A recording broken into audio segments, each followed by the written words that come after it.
आप सुन रहे हैं डेकार्ट एरर, जिसे लिखा है एंटोनियो दामाशियो ने। यह किताब हमारे दिमाग, भावनाओं, इमोशंस और फैसलों डिसीजन मेकिंग के बीच के गहरे संबंध को समझाती है। एक किताब की कल्पना करो जो 300 साल पुराने दार्शनिक भ्रम को चकनाचूर कर देती है। ये किताब हमें बताती है कि हम सोचते हैं कि हमारा तर्क, रीज़न और हमारी भावनाएं, इमोशंस दुश्मन हैं, जबकि वास्तव में वे सबसे गहरे दोस्त हैं। ये किताब है डेकार्ट्स एरर, डेकार्ट की भूल। और इस भूल का नाम है मन और शरीर का कृत्रिम विभाजन। कहानी शुरू होती है 1848 की गर्मियों में, वर्मोंट, अमेरिका में। एक युवा foreman Phineas Gage railway track बिछाने का काम कर रहा है। वह सिर्फ 25 साल का है, लेकिन अपनी टीम में सबसे कुशल और विश्वसनीय व्यक्ति है। वह एक विस्फोटक तैयार कर रहा है, एक छेद में बारूद भरता है, फ्यूज डालता है और ऊपर से रेत डालकर उसे लोहे की सरिया से ठोकता है, जिसे टैंपिंग आयरन कहते हैं। ये एक खतरनाक काम है, लेकिन गेज को इसमें महारत हासिल है। उस दिन कुछ गड़बड़ हो जाती है। शायद उसका सहायक रेत डालना भूल जाता है या गेज का ध्यान भटक जाता है। वह सरिया से सीधे बारूद पर प्रहार कर देता है। भीषण विस्फोट होता है। लोहे की वह 3 फीट 7 इंच लंबी, 3.25 पाउंड भारी सरिया उसके बाएं गाल में घुसती है, उसकी आंख के पीछे की हड्डी को तोड़ती है, उसके दिमाग के अगले हिस्से को चीरती हुई ऊपर की तरफ निकल जाती है और 100 फीट दूर जाकर गिरती है। आश्चर्य की बात यह है कि गेज मरता नहीं है। वो गिरता है, कुछ देर स्तब्ध रहता है, फिर कुछ ही मिनटों में बोलना शुरू कर देता है। उसके साथी उसे एक बैलगाड़ी में लाद कर पास के होटल ले जाते हैं। वह होटल के बरामदे में एक कुर्सी पर बैठता है और जब डॉक्टर विलियम्स आते हैं तो गेज खुद ही उनसे कहता है, डॉक्टर, यहाँ आपके लिए काफ़ी काम है। वो पूरी तरह होश में है। वो अपनी दुर्दशा का वर्णन करता है और डॉक्टर के सवालों का जवाब देता है। यह चिकित्सा इतिहास का एक चमत्कार है। डॉक्टर हार्लो उसका इलाज करते हैं, घाव को साफ करते हैं और किसी तरह संक्रमण से बचाते हैं। 2 महीने से भी कम समय में गेज शारीरिक रूप से पूरी तरह स्वस्थ हो जाता है। लेकिन यहीं से असली कहानी शुरू होती है। गेज का शरीर तो ठीक हो जाता है, लेकिन उसका व्यक्तित्व पूरी तरह बदल जाता है।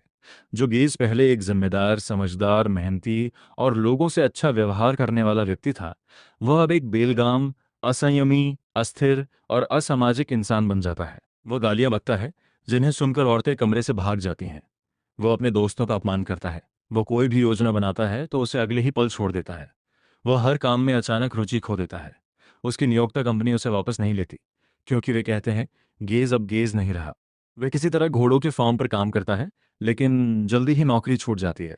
फिर वह एक सर्कस में अपनी ही त्रासदी को प्रदर्शित करने लगता है, अपना छेदा हुआ सिर, और वह लोहे की सरिया दिखाता है पैसे कमाने के लिए। फिर वह दक्षिण अमेरिका चला जाता है, वहाँ घोड़ों की गाड़ी चलाता है, लेकिन जीवन भर भटकता रहता है।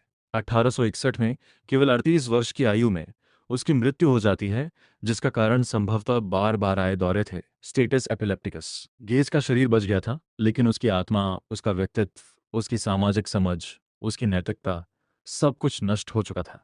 ये कहानी सिर्फ एक दुर्लभ दुर्घटना नहीं है, ये एक पहेली है। गेज में तर्क करने और निर्णय लेने की क्षमता तो थी। वो बात कर सकता था, याद रख सकता था, गणित कर सकता था, ध्यान लगा सकता था।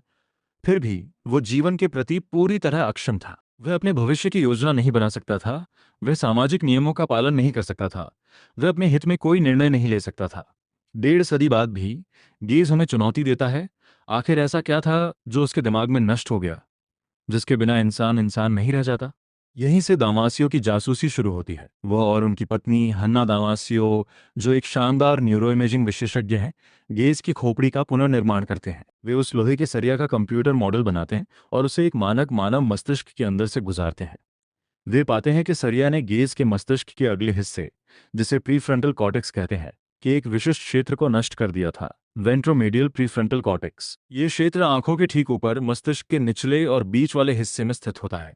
दिलचस्प बात यह है कि भाषा और मोटर क्षमताओं वाले क्षेत्र पूरी तरह सुरक्षित थे। यानी गेज समझदार था, लेकिन समझदारी से काम लेने की उसकी क्षमता नष्ट हो चुकी थी।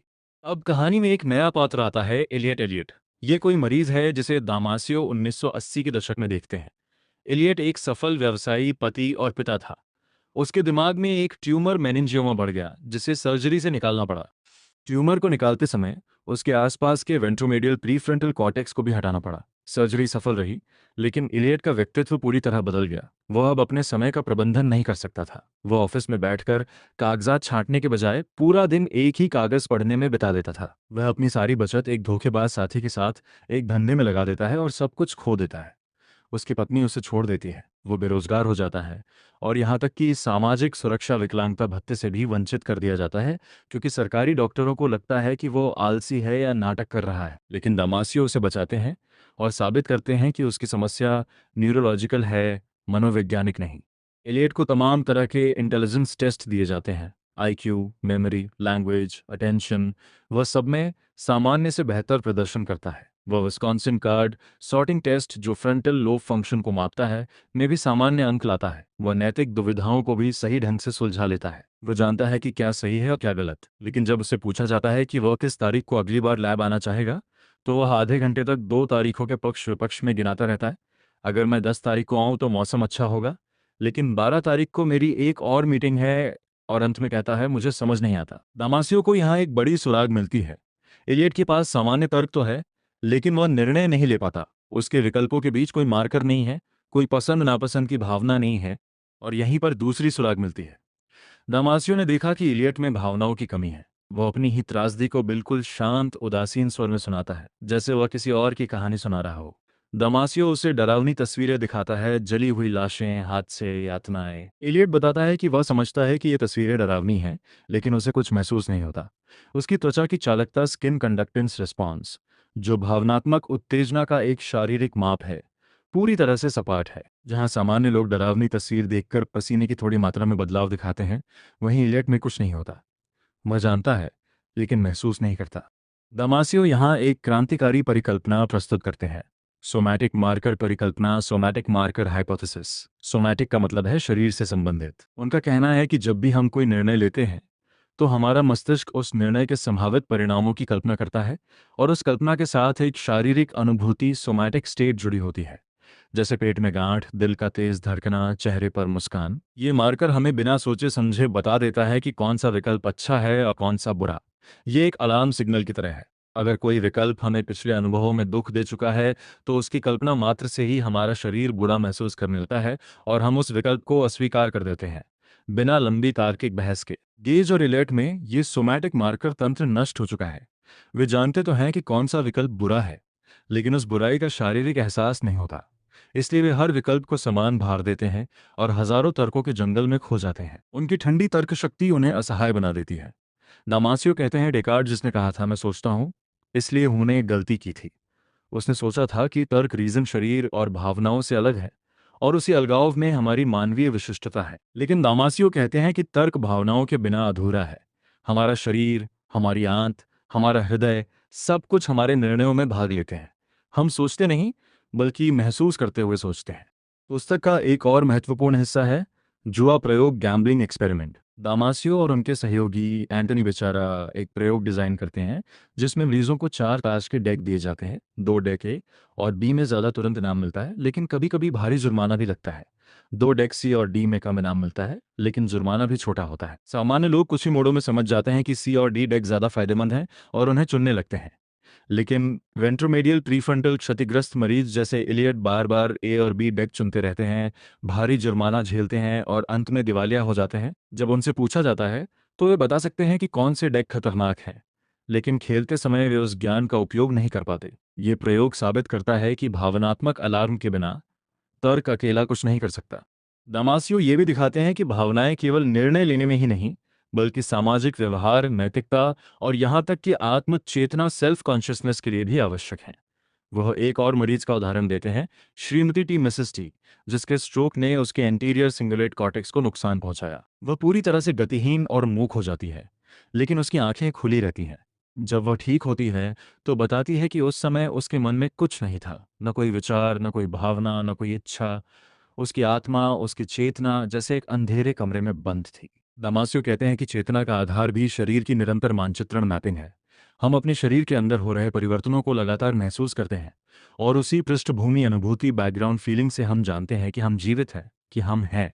पुस्तक का एक बहुत ही मार्मिक अंश है जब दामासियो बताते हैं कि कैसे एक मरीज जिसे ट्राइजेमिनल न्यूरैल्जिया, चेहरा असहनीय दर्द था, का प्रीफ्रंटल ल्यूकोटॉमी, मस्तिष्क के अगले हिस्से की सर्जरी के बाद व्यवहार बदल गया। सर्जरी से पहले वह दर्द से करा रहा था, सिकुड़ा हुआ, बेचैन। सर्जरी के 2 दिन बाद वह शांति से ताश खेल रहा था।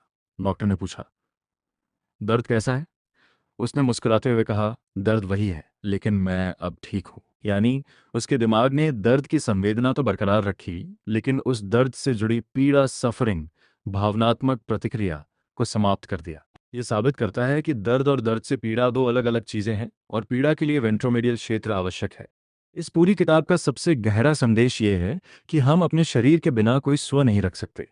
दामासियो ब्रेन इन ए वैक मस्तिष्क एक बर्तन में के दार्शनिक विचार प्रयोग को खारिज करते हैं। वे कहते हैं कि यदि किसी मस्तिष्क को उसके शरीर से अलग करके एक पोषक द्रव में रखा जाए और उसे कृत्रिम संकेत दिए जाएं तो भी वो मस्तिष्क सामान्य चेतना का अनुभव नहीं करेगा, क्योंकि चेतना के लिए शरीर से आने वाले निरंतर संकेतों का एक विशिष्ट पैटर्न आवश्यक है। वो पैटर्न जो हमें बताता है कि हम जीवित हैं, हमारे अंग कैसे काम कर रहे हैं, हम कहाँ हैं। हमारा मन, हमारी आत्मा, हमारी चेतना, ये सब हमारे शरीर के नक्शे, बॉडी मैप पर टिका है।